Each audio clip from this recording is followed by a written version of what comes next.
Hi hello வணக்கம் நண்பா நண்பீஸ். நம்ம பார்க்க வந்திருக்க படம் என்னென்னு கேட்டிங்கன்னா, அன்றைக்கி நடித்தார் நம்ம இளைய தளபதி லவ் டுடே. இது அந்த படம் கிடையாதுங்க. இப்போ நியூ ட்ரெண்டிங்கில் வேறு லெவலாக ட்ரெய்லர் இறக்கியிருக்காங்க லவ் டுடே. இப்போ நம்ம இந்த கோமாளி டேரக்டர் கோமாளி டேரக்டர் தான் இதில் வந்து அவரே நடிச்சிருக்காப்புல. அவர் பேர் பார்த்திங்கன்னா பிரதீப் ரங்கநாதன். அவர் தான் டைரக்ட் பண்ணியிருக்கார், அவர் தான் ஆக்டிங்கும் பண்ணியிருக்காப்புல.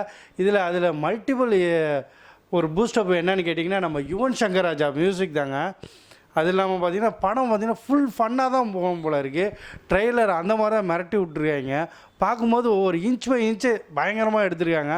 கோமாளியோட இன்னும் பயங்கர இன்ட்ரெஸ்ட்டாக இருக்கும்னு நினைக்கிறேன். அதை பற்றி நம்ம சின்ன சின்ன விஷயமாக பார்ப்போம்.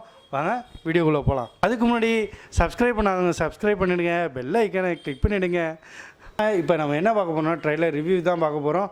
ஓகே, இது பார்த்திங்கன்னா ஃபஸ்ட்டு சீனே பார்த்திங்கன்னா அவங்க எதுவும் சொல்ல போகிறாங்க, சத்யராஜ் சார்கிட்ட சொல்ல போகிறாங்க, எதுவும் பெரிய பிரச்சனையாகிட போகுது அப்படின்னு நான் எதிர்பார்த்துட்டு இதை பார்த்தேன்.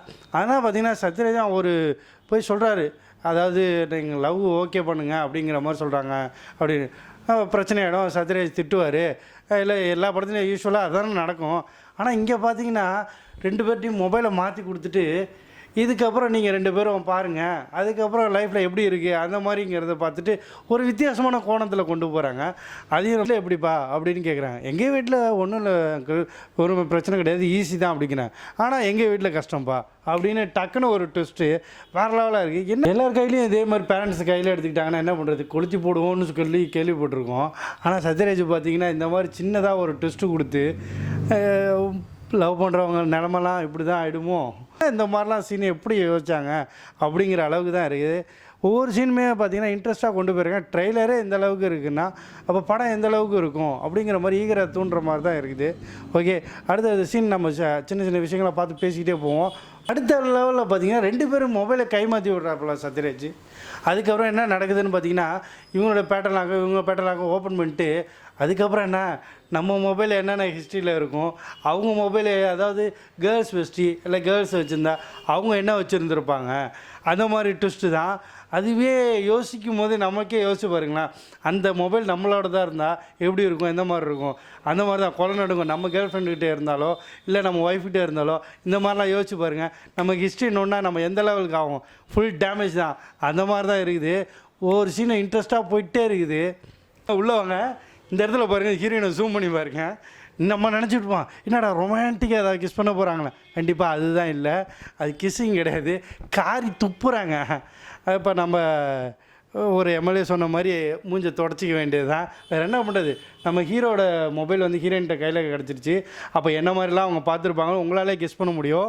அது நிறையா பார்த்துருப்பாங்க. அது இல்லாமல் நம்ம ஹீரோ பார்த்தீங்கன்னா சிங்கிள் நம்மளும் என்ன பண்ணுவோம், மேரேஜ் ஆனாலும் சிங்கிள் தான் ஸ்டேட்டஸ் வைப்போம்.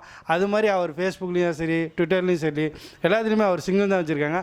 அதை கழுவி ஊற்றிட்டு தான் இப்போ மூஞ்சி காரி துப்புறாங்க. அந்த மாதிரி சீன் தான் இன்ட்ரெஸ்டிங்காக போயிட்டுருக்கு. இதில் ட்விஸ்ட்டு பார்த்தீங்கன்னா முதல்ல பார்த்தீங்கன்னா அவரோட மொபைலை வச்சுட்டு ஹீரோட மொபைலை வச்சுட்டு ஹீரோயின் கண்டுபிடிக்க ஆரம்பிச்சுட்டு இருந்தாங்க. இப்போ அடுத்தது ட்விஸ்ட்டு என்னென்னு பார்த்தீங்கன்னா, ஹீரோயினோட இதை அவர் ஹிஸ்ட்ரி அவங்க நோண்ட ஆரம்பிச்சிட்டாரு. என்ன ஹிஸ்ட்ரின்னு பார்த்தீங்கன்னா, நம்மள மாதிரிலாம் அவங்க ப்ரௌசிங்கில் சர்ச் பண்ணல. அவங்க பார்த்தீங்கன்னா இப்போ ஒரு பாய் பெஸ்டி ஆல்ரெடி இருந்திருக்காங்க. ஏதோ ப்ரொப்போஸ் பண்ணதாகவும் கேட்குறாங்க. என்னடி இது ப்ரொப்போஸ் பண்ண, அவன் சும்மா தான் ப்ரொப்போஸ் பண்ணான்னு ஹீரோயின் சமாளிக்கிறாங்க. அது என்ன சும்மாவா அப்படிங்கிற மாதிரி நம்ம பசங்களாம் இந்த பொசசிவில் சண்டை போடுவாங்களே அந்த மாதிரி தான். நாங்கள் நான் இழிச்சவாயா அப்படிங்கிற மாதிரி கேட்குற மாதிரி கதை வேறு மாதிரிலாம் போயிட்டுருக்கு. மெயினான ட்விஸ்டே கதையில் எப்படின்னு பார்த்தீங்கன்னா, மொபைலை வச்சுட்டு அவர் ஏதோ வாய்ஸ் ரெக்கார்டர் கேட்குறான்னு நினைக்கிறேன். அப்போ வந்து ஆல்ரெடி ஹீரோயின் ஏதோ சொல்லியிருக்காங்க. அது லவர்கிட்ட வந்து என்ன சொல்லியிருக்காங்கன்னா, நீ முன்னாடியே லவ் பண்ணுறது தெரிஞ்சிருந்தா அப்படின்றாங்க. அதுக்கு உடனே ஹீரோ அப்படி வச்சு அதை கேட்டுட்டு, அப்போ முன்னாடியே லவ் பண்ணியிருந்தது உனக்கு தெரிஞ்சிருந்தால் என்ன பண்ணியிருப்ப அப்படிங்கிற மாதிரி ட்விஸ்ட் இதில் வைக்கிறாங்க.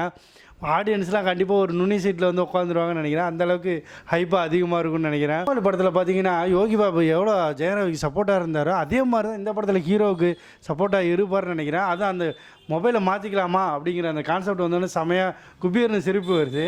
அந்த மாதிரி தான் இருக்குன்னு நினைக்கிறேன். யோகி பாபுவோட காமெடியெல்லாம் பயங்கரமாக இருக்குன்னு நினைக்கிறேன். கதை, ஸ்க்ரீன் ப்ளே எல்லாமே போதும். நம்ம தலை யுவன் சங்கர் ராஜா மியூசிக் வேறு லெவலாக இருக்கும். வைப்பு ஏற்றிக்கிட்டே இருக்குன்னு நினைக்கிறேன். ஒவ்வொரு மியூசிக் பேக்ரவுண்ட் ஸ்கோர் பண்ணிக்கிட்டே இருக்குது. மியூசிக் வேறு லெவலாக இருக்குது. தேட்டரில் அள்ளு விடுன்னு நினைக்கல. நீங்களே பார்த்துருப்பீங்க, ஹீரோட வாயை பார்த்தீங்கன்னா செம டெரராக இருக்குது. 2 பேருக்குள்ள இன்ட்ராக்ஷன் பயங்கரமாக ஃபயர் ஆகிட்டு இருக்கும் போல இருக்குது. சண்டை கொதிக்கும் போல இருக்குது. வேறு லெவலாக இருக்குது. பார்த்துங்க லவர்ஸ் பாய் பெஸ்டி எல்லாமே இப்போ கொஞ்சம் அலர்ட்டாக இருந்துங்கப்பா. Girl friend ex boy friend என்ன சொல்ல வராங்க, எல்லோரும் உண்மையாக லவ் பண்ணுறவங்க உண்மையாக இருங்கடா. பொண்ணாக இருக்கட்டும் பையனாக இருக்கட்டும், யாரையும் யாரை பற்றி குறை சொல்ல வேணாம், காசு பேச வேணாம். கண்டிப்பாக உண்மையாக இருந்தீங்கனாலே போதும். இந்த படத்தோட மைய கருத்து அதுதான். கரெக்டாக இருந்தோன்னா நமக்கு எதுக்கும் பயப்பட தேவையில்லை. அதுதான் நான் சொல்ல வர்றது.